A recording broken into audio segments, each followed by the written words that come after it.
ముందు మరి చాలా మంది చాలా రకాలుగా రాష్ట్రం ఏర్పడొద్దని చెప్పి ప్రయత్నాలు చేసిన విషయం కూడా మీకు తెలుసు. శాంతి భద్రతల సమస్య హైదరాబాద్ లాంటి మహానగరంలో తలెత్తుతుందని చెప్పి కూడా చాలా వక్రభాష్యాలు చెప్పిన విషయం కూడా మీకు తెలుసు. కానీ 9.5 సంవత్సరాలు ఒక్కటంటే ఒక్క రోజు కూడా కర్ఫ్యూ పెట్టాల్సిన అవసరం లేకుండా ఒక్కటంటే ఒక్కటి కూడా మరి గూండాగర్దీ కానీ చిల్లర రౌడీ షీటర్లు వాళ్ళ దురాగతాలు కానీ ఇట్లాంటివేవి కూడా లేకుండా 9.5-10 ఏళ్ల పాటు ప్రశాంతమైన వాతావరణంలో హైదరాబాద్ మహానగరం మరి కేసీఆర్ గారి నాయకత్వంలో ముందుకు పోయింది. అభివృద్ధి బాటలో భారతదేశానికి ఆదర్శంగా నిలబడ్డ విషయం కూడా మీకు తెలుసు. ఈ అభివృద్ధిని ఈ శాంతి భద్రతల పరిరక్షణను హర్షించిన ప్రజలు హైదరాబాద్ ప్రజలు ఏవైతే ఇక్కడ మంచి సౌలతులు శాంతి భద్రతలు వారికి కేసీఆర్ నాయకత్వంలో అందినాయో అవన్నీ చూసిన తర్వాతనే అటు 2018లో కానీ 2023లో కానీ 2 శాసనసభ ఎన్నికల్లో ఏకపక్షమైన మరి విజయాన్ని కేసీఆర్ గారికి వారి శిష్యులు మా అందరికీ కూడా అందజేయడం జరిగింది. అట్లాగే చరిత్రలో ఎన్నడూ లేని విధంగా 2015 జీహెచ్ఎంసీలో ఆనాడు కార్పొరేషన్ ఎన్నికల్లో 99 సీట్లు సాధించి ఒక కొత్త రికార్డు నమోదు చేసినాం. మళ్ళీ రెండవసారి కూడా 2020 సంవత్సరంలో తిరిగి మళ్ళీ గులాబీ జెండానే ఏకపక్షంగా గెలిచి హైదరాబాద్ మీద తనకున్న పట్టును రుజువు చేసుకున్న విషయాన్ని కూడా నేను గుర్తు చేస్తా ఉన్నా.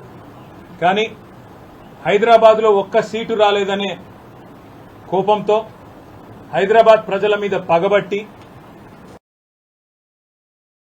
వాతావరణాన్ని చెడగొట్టైనా సరే మరి ఇక్కడ ఉండే నాయకులను ఇక్కడ ఉండే మా సోదరులను రెచ్చగొట్టి అవసరమైతే శాంతి భద్రతల సమస్య సృష్టించైనా సరే ఈసారి గూండాగర్దీతోని చిల్లర రాజకీయంతోని గెలవాలనే ప్రయత్నం కాంగ్రెస్ పార్టీ చేస్తున్నట్టుగా కనబడతా ఉన్నది. నిజంగానే నిన్న మొన్న ఎవరు అంటే నేను నమ్మలేదు. హైదరాబాద్లో పిచ్చి కుక్కలు పెరిగిపోయినాయి, కానీ ముఖ్యంగా మల్కాజ్గిరిలో పిచ్చి కుక్కలు బాగా పెరిగినట్టున్నాయి. లేకపోతే ఎవడన్నా మెడ మీద తలకాయ ఉన్నోడు గంటసేపు వచ్చి మల్కాజ్గిరి చివరస్తాల గుండగాలను వేసుకొచ్చి గంటసేపు ఇక్కడ ట్రాఫిక్ జామ్ చేస్తూ నేను ఇక్కడికి వచ్చినా నువ్వు రా అని చెప్పి బస్తీ మీద సవాల్ అని చెప్పి చిల్లర రాజకీయం చేస్తుంటే ఏం చేస్తున్నది పోలీస్ యంత్రాంగం అని నేను అడుగుతున్నా.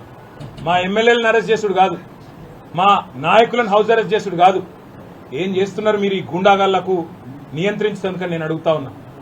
ఇలా ఒకటే మాట నేను అనేది, అసలు ఏమి అధికారం ఉన్నది కాంగ్రెస్ పార్టీ నాయకులకు మల్కాజ్గిరిలో? ఇవాళ ఇక్కడ ఎమ్మెల్యే గారు బీఆర్ఎస్ పార్టీ నుంచి ఉన్నారు, గౌరవ కార్పొరేటర్లు ఉన్నారు, సబితా అనిల్ కిషోర్ గాని మా సోదరి విజయశాంతి శ్రీనివాస్ రెడ్డి గాని మా వాళ్ళందరూ ఉన్నారు. వాళ్ళందరూ ఏ ప్రోగ్రాంకు పోయినారు?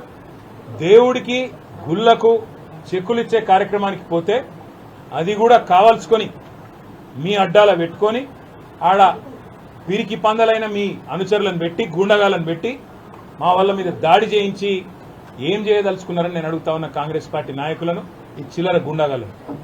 ఒకటి గుర్తుపెట్టుకోండి, అధికారం ఎవడి అబ్బసొత్తు కాదు, అధికారం ఎవడికి శాశ్వతం కాదు. మళ్ళా మా టైం వస్తుంది. ఇవాళ కట్టు బానిసల్లాగా పనిచేస్తున్న అధికారులు ఎవరైతున్నారో నేను వాళ్ళకి చెప్తున్నా, ఇలా రాసి పెట్టుకోండి. రేపు మళ్ళా మా ప్రభుత్వం వచ్చినాక మిమ్మల్ని ఒక్కొక్కరిని ఏం చేయాలో రాసి పెట్టుకుంటున్నాం, చేసి చూపెడతామని చెప్పి కూడా నేను విజ్ఞప్తి చేస్తా ఉన్నాం. మీరు కట్టు బానిసల్లాగా పనిచేసి ఇవాళ మా రాము యాదవ్ మీద 1 కాదు 2 కాదు 7 ఎఫ్ఐఆర్లు చేసిండ్రు. జగదీష్ గౌడ్ మీద చేసిండ్రు, చిన్న యాదవ్ మీద చేసిండ్రు, మా సబితమ్మ మీద మా కార్పొరేటర్ గారి మీద దాడి చేసి ఇవాళ వారిని కూడా గాయపరిచింది. ఇదేనా రాజకీయం? ఇదేనా హైదరాబాద్ ప్రజలు కోరుకున్నది మీ నుంచి? మీకు దమ్ముంటే చేతనైతే మాకంటే ఎక్కువ అభివృద్ధి చేయండి, హైదరాబాద్లో చేసి చూపెట్టి ప్రజల మనసు గెలవండి.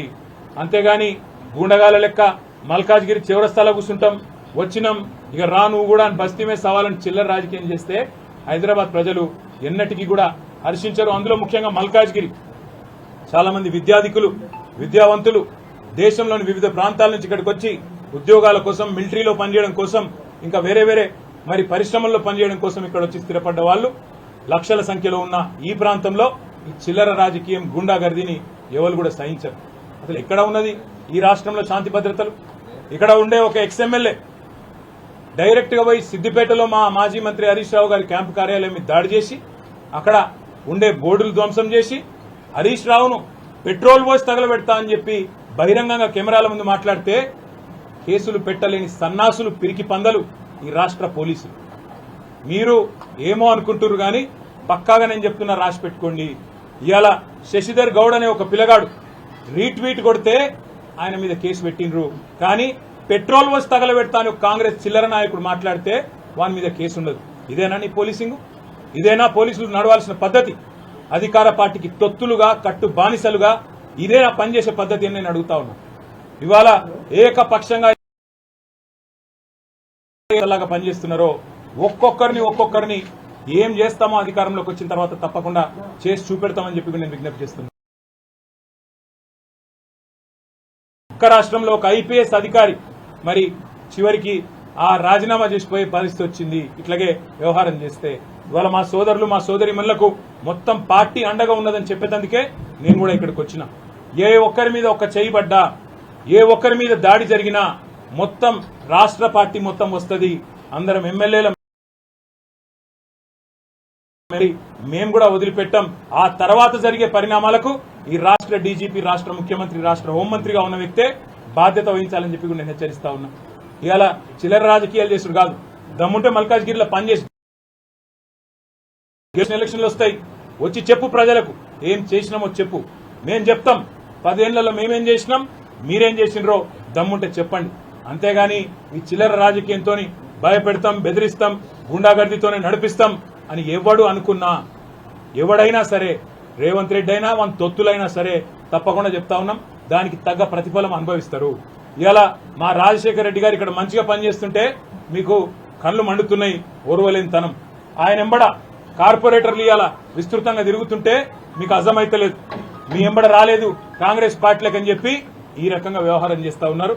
వాళ్ళందరికీ మొత్తంగా పార్టీగా అండ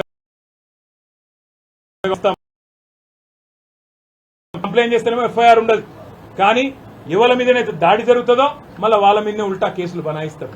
ఇంతకంటే చిల్లర పోలీసింగ్ భారతదేశంలో ఎక్కడ లేదు అని చెప్పి కూడా నేను తెలియజేస్తా ఉన్నా. మేము తప్పకుండా డీజీపీని కలుస్తాం, శాసనసభలో కూడా కడిగి పారేస్తాం. దాంతో పాటు తప్పకుండా ఏ వేదికలో మరి అధికారుల దురాగతాలను ఎండగట్టాలో అక్కడ ఎండగడతాం. మర్చిపోవద్దు, పోలీసులు కూడా ఇవాళ రీట్వీట్ల కేసులు పెడుతుండ్రు, ఇవాళ దాడి ఎవరి మీద జరిగిందో వాళ్ళ మీదనే కేసులు పెడుతుండ్రు. రేపు ఇదే గతి మీకు కూడా తప్పదు. కాంగ్రెస్ నాయకులారా, కాంగ్రెస్ కార్యకర్తలారా యాది పెట్టుకోండి, తర్వాత బాధపడి లాభం లేదు. ఇప్పటికైనా ఒళ్ళు దగ్గర పెట్టుకోమని చెప్పి కోరుతూ మరి మా నాయకులందరినీ కూడా నేను ఒకటే కోరుతా ఉన్నా, మల్కాజ్గిరిలో మన పని మనం చేసుకుంటూ పోదాం. పిచ్చి కుక్కలు కొన్ని మరుగుతూనే ఉంటాయి, వాటిని పట్టించుకోవాల్సిన అవసరం లేదు, వాటిని పేరు పెట్టి పిలవాల్సిన అవసరం కూడా లేదు. పిచ్చి కుక్కలు గాడిదలు తిరుగుతూనే ఉంటాయి రోడ్ల మీద, పని లేక పొద్దుపోక. వాళ్ళని పట్టించుకునే కర్మ గాని, వాళ్ళని కనీసంగా గుర్తించాల్సిన కర్మ గాని మనకు లేదు. ప్రజలు ఎన్నుకున్న 50,000 ఓట్ల మెజారిటీతో గెలిచిన ఎమ్మెల్యే మీతోనున్నాడు, అట్లే గెలిచిన కార్పొరేటర్లు మీతోనున్నారు, ప్రజల ఆశీర్వాదం మీతోనుంది.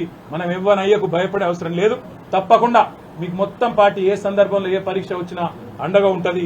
మళ్ళీ ఎప్పుడు ఏ అవసరం ఉన్నా ఒక్క ఫోన్ కొడితే మేమందరం వస్తాం, మీకు అండగా ఉంటాం. ఎవరు అధైర్యపడద్దని చెప్పి కూడా మా జిల్లా పార్టీ ప్రెసిడెంట్ గారు ఉన్నారు, ఇంకా మా మల్లారెడ్డి గారు, ఇంకా మా మిగతా నాయకులందరూ కూడా వచ్చిన వాళ్లకు ధన్యవాదాలు చెప్తూ పేరు పేరున మా కార్యకర్తలకు, నాయకులకు కూడా మీరందరూ ఈ ప్రభుత్వం మీద పోరాటాన్ని యథావిధిగా ఇట్లే కొనసాగించాలని చెప్పి కూడా కోరుతూ జై తెలంగాణ.